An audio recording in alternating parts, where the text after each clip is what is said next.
Começar então a primeira aula sobre matemática básica, uma introdução ao cálculo. A ideia nessa aula então, nós iremos falar sobre conjuntos numéricos, operações e conceitos elementares e os critérios de divisibilidade, ok? Parte daquilo que a gente vai falar nas aulas sequentes.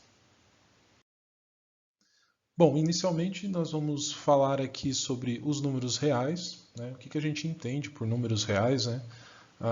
Demonstrando aqui uma representação gráfica, né? Então, para a gente entender melhor, verificar essa representação gráfica aqui, eu vou trazer aqui para vocês alguns conjuntos que identificam esses números, tá? E depois a gente vai entender melhor o que são cada um desses conjuntos, que números que eles representam, tá?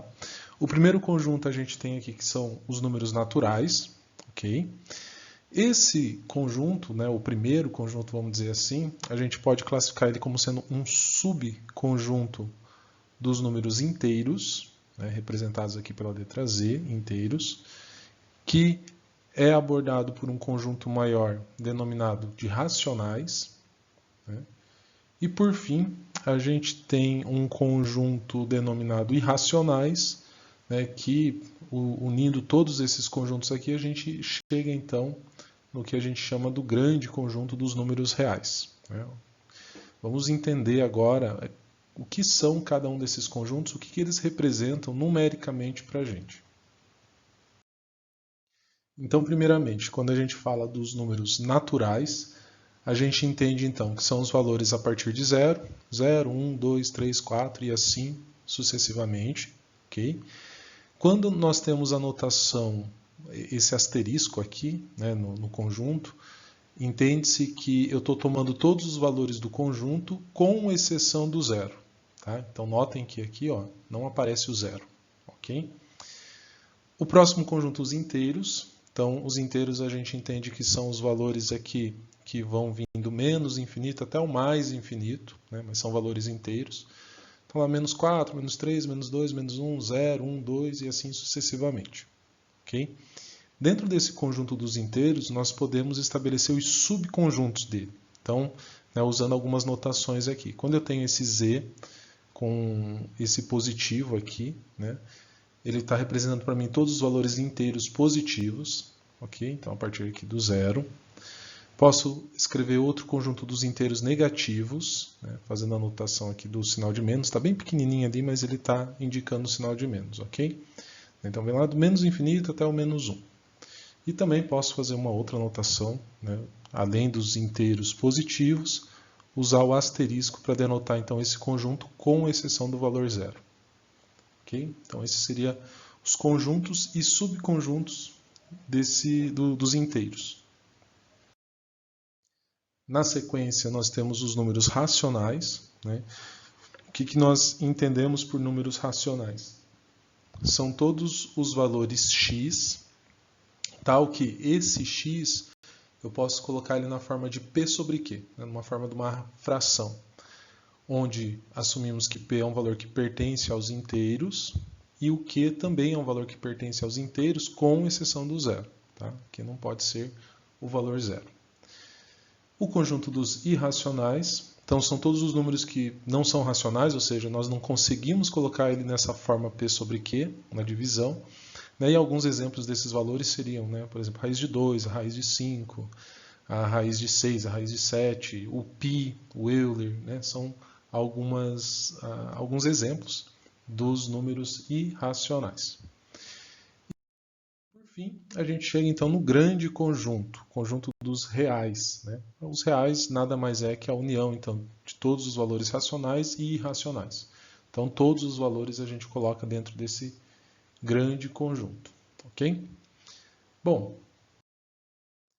entendido essa parte de conjuntos, a gente vai falar de algumas operações e conceitos elementares com esses números, né? O que a gente pode fazer com esses números? Então, a primeira questão que vai nos aparecer são os múltiplos e divisores.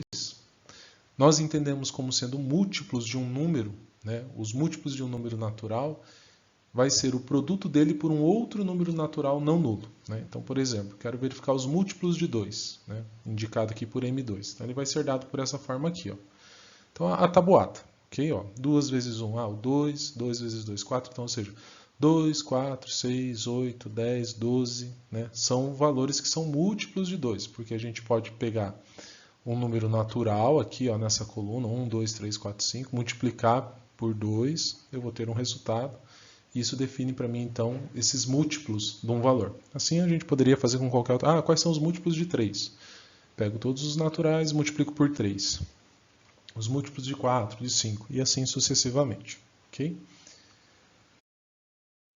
Agora, a ideia é a gente estabelecer alguns critérios de divisibilidade, né? Ou seja, a gente consegue estabelecer algumas regras que permitem verificar se um número natural qualquer é divisível por outro. Né? Então, a gente chama essas regras então de critério de divisibilidade. Quero verificar então, como que eu sei, por exemplo, o valor 10, será que eu consigo dividir ele por 2? É divisível? Né? Ele resulta para mim num número natural?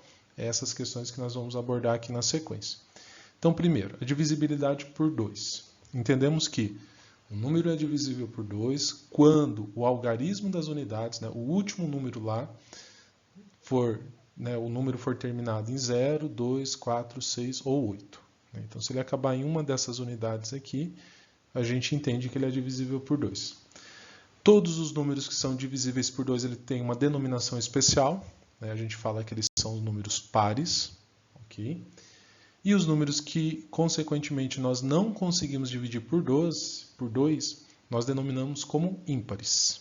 Tá? Então, os números que não são divisíveis por 2, a gente denomina como ímpares. Então, assim, a gente faz essa distinção entre par e ímpar. Na sequência, falando da divisibilidade por 3, então entendemos que um número vai ser divisível por 3 ou por 9 quando a soma dos valores absolutos, né, quando eu somar todos os valores que compõem aquele número, forem divisíveis por 3. Né, eu consegui fazer essa divisão por 3 ou por 9.